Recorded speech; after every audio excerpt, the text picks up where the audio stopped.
Welcome, warriors, to Warrior Calm. So, this year, 2021, um, we're just hoping for a lot of new and great things. And by that, I mean we have confidence that there will be new and great things happening. And one of the newer things that's going to be happening on Conquered Life is I'm going to be offering you weekly yoga classes or the opportunity just to view recorded yoga that I will be posting weekly. But before I did that, I wanted to just get started um, and just talk to everyone about what yoga is. Many people know yoga as a form of exercise, in which it is, and it has many, many numerous health benefits. I can't emphasize that enough. It increases your strength, increases your flexibility, it lowers your blood pressure, um, it increases the dopamines, which helps you relax. So there are numerous health benefits and numerous studies. But I also wanted to share with you just a little bit about what yoga is also about, not just the poses, because for me, I was always fascinated by yoga. I was fascinated that someone seems so calm when they practice yoga, and also that there was a certain spirit about people who practice yoga. And as you'll begin to find out as we begin this journey together this new year, that yoga is, in fact, a lifestyle. So, that being said, let me just tell you a few things about yoga. Yoga was started over 5,000 years ago. Wow, that's a long time. And it was actually rooted and started in India. And where yoga began with is, let's just start with the word yoga. And that was rooted in the Sanskrit language. So, Sanskrit is actually the oldest language of the world. All of the other languages have derived from Sanskrit. And Sanskrit is also the official language of India. So, yoga coming from India, of course, it makes sense for it to be rooted in the language of India, which is Sanskrit. And yoga, its root word in Sanskrit is yuj, Y-U-J, and which means to yoke or to join together.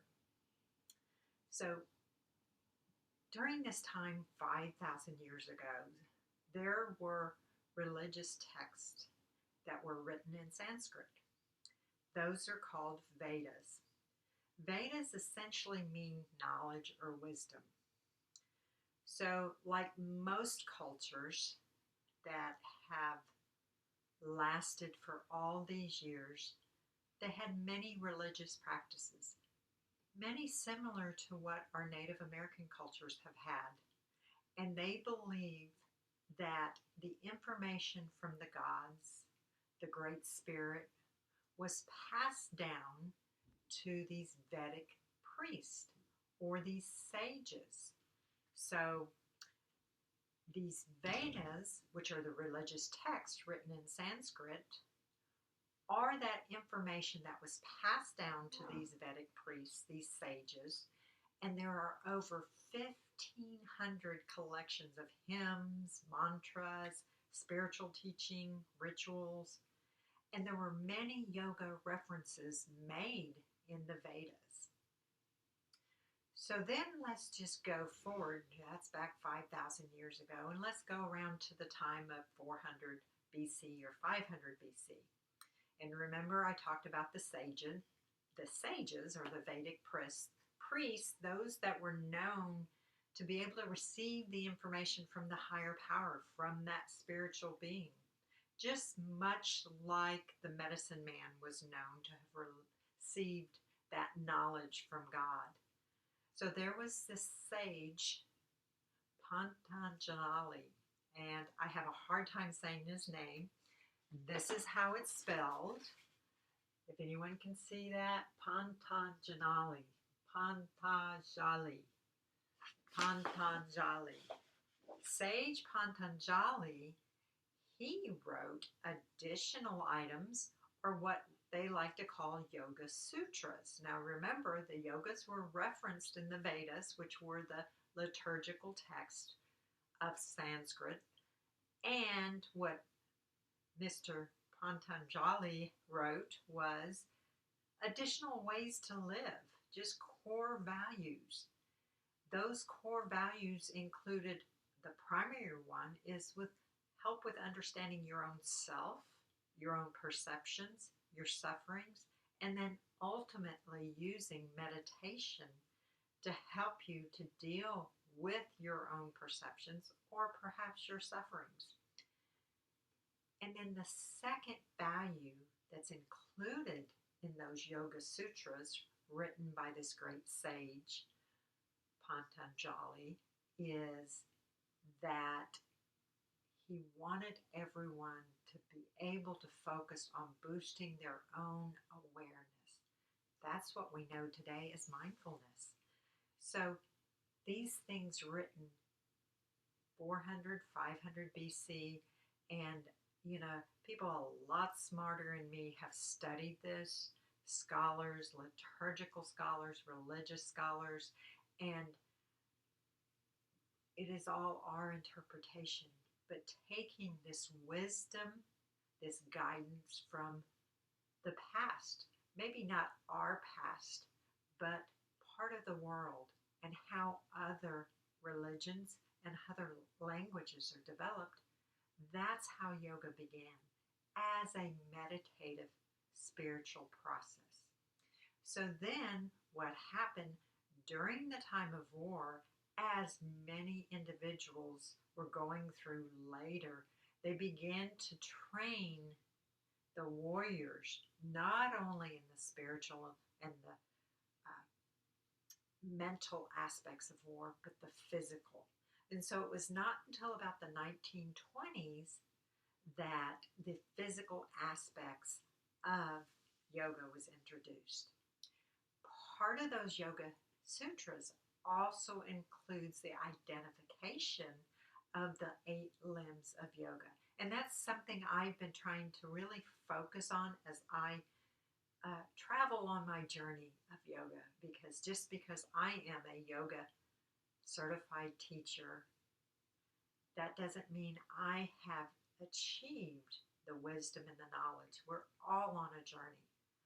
And the main thing I want to say is about yoga is it's not about the poses. It's about the 8 limbs of yoga. So I'm going to share with that to you the 8 limbs of yoga.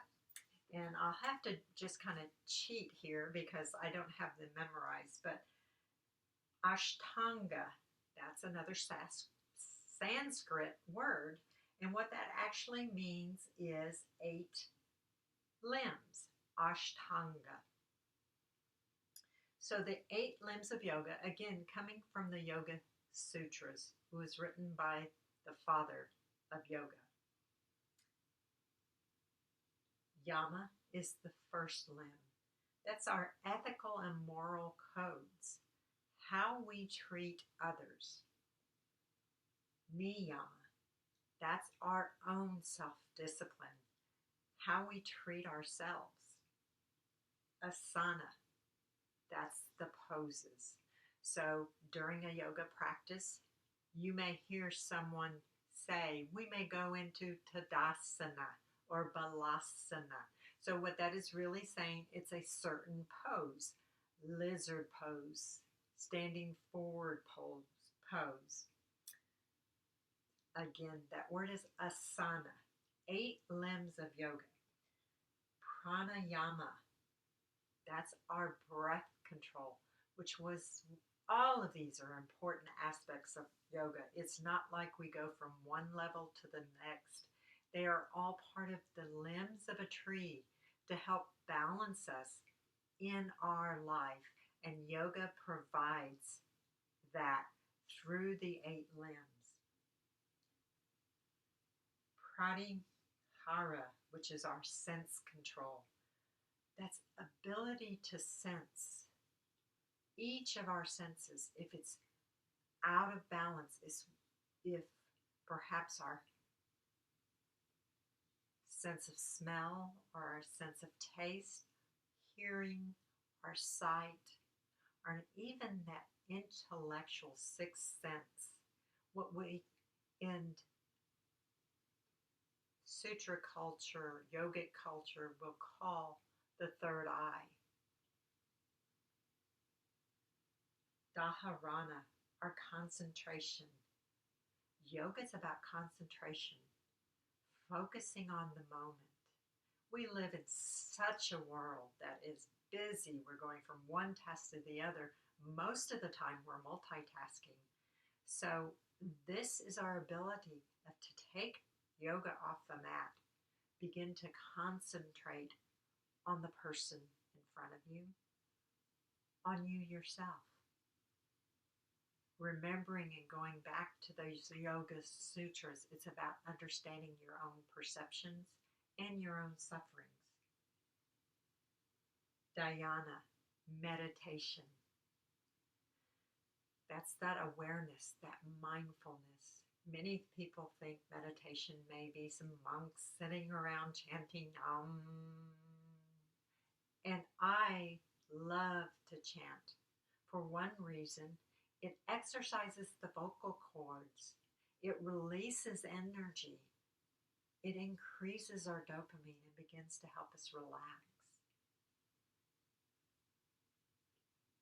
And the last limb of yoga is samadhi, peace and union. So I'll just read these over to you again and then show you the quick picture. 8 limbs of yoga. Ashtangas. Yama, ethical and moral conducts. Niyama, self-discipline. Asana, poses. Pranayama, breath control. Pratihara, sense control. Dharana, concentration. Dhyana, meditation. And samadhi, peace and union. I'll show you the picture, put it up on the slide, and just hold it here for you can see. I'll also post a pic at the end of the video in case you want to look at it. I see there's a little bit of a glare there. But those are our 8 limbs of yoga. And so practicing yoga is not about the poses. And I'll be the first to say that I can't do all the poses. And because of some medical reasons also, I'm restricted from doing headstands, inversions. I'll share with you, I have glaucoma. So it's not suggested for me to put my head down for long periods of time. So I have to be aware of that. I might be someone who has knee problems or muscle problems, but yoga is not forcing ourselves into a pose. It's about coming into that place where we can find those 8 limbs, that concentration, that meditation, that peace and union. So I'm so excited to share with you this journey that we're going to begin in 2021, which will be a start to a great year. And watch my videos if you can. I hope to sometimes do some live. I'm new at this, so be gracious with me. We're all in this journey together. I hope you enjoy the next few videos that will be coming up. And just know also that next week I'm going to start very simply and talk about what you need for yoga. That's what most people think, they need something special. And just so you're in some relaxing clothes.